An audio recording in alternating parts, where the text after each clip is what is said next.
Praise Lord.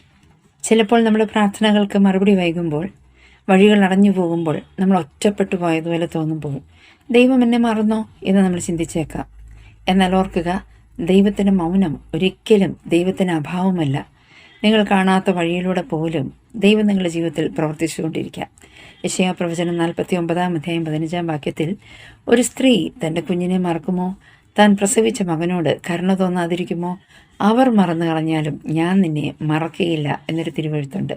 ദൈവം അരുളി ചെയ്യുന്നത് ഞാൻ നിന്നെ മറക്കുകയില്ല എന്നാണ്. അതുകൊണ്ട് ഇന്ന് നിങ്ങളുടെ സാഹചര്യം എന്തു തന്നെയാണെങ്കിലും പ്രത്യാശ കൈവിടരുത്. ദൈവം നിങ്ങളെ മറന്നിട്ടില്ല. അവിടുത്തെ സമയത്തെയും വഴിയെയും വിശ്വസിക്കുക. ഇന്നും ദൈവത്തിൻ്റെ പ്രത്യാശയിൽ തന്നെ നിങ്ങൾ ഹൃദയമായിരിക്കട്ടെ. ദൈവം നിങ്ങളെ അനുഗ്രഹിക്കട്ടെ. ആമേൻ. ഈ സന്ദേശം നിങ്ങൾക്ക് ആശ്വാസമായെങ്കിൽ നിങ്ങളുടെ വിലയേറിയ അഭിപ്രായങ്ങൾ കമൻറ്റ് ചെയ്യുക. ഈ ചാനൽ ആദ്യമായിട്ടാണ് നിങ്ങൾ കാണുന്നതെങ്കിൽ സബ്സ്ക്രൈബ് ചെയ്യുക, ലൈക്ക് ചെയ്യുക, നിങ്ങളുടെ പ്രിയപ്പെട്ടവർക്ക് സന്ദേശം ഷെയർ ചെയ്യുക. അതുപോലെ തന്നെ മറക്കാതെ bell notifications all option enable ചെയ്തിടുക. എങ്കിൽ മാത്രമേ നിങ്ങൾക്ക് തുടർന്നുമുള്ള ക്രിസ്തീയ സന്ദേശങ്ങൾ ലഭിക്കുകയുള്ളൂ. ദൈവം നിങ്ങളെ ഐശ്വര്യമായിട്ട് അനുഗ്രഹിക്കുമാറാകട്ടെ. ആമേൻ. നന്ദി.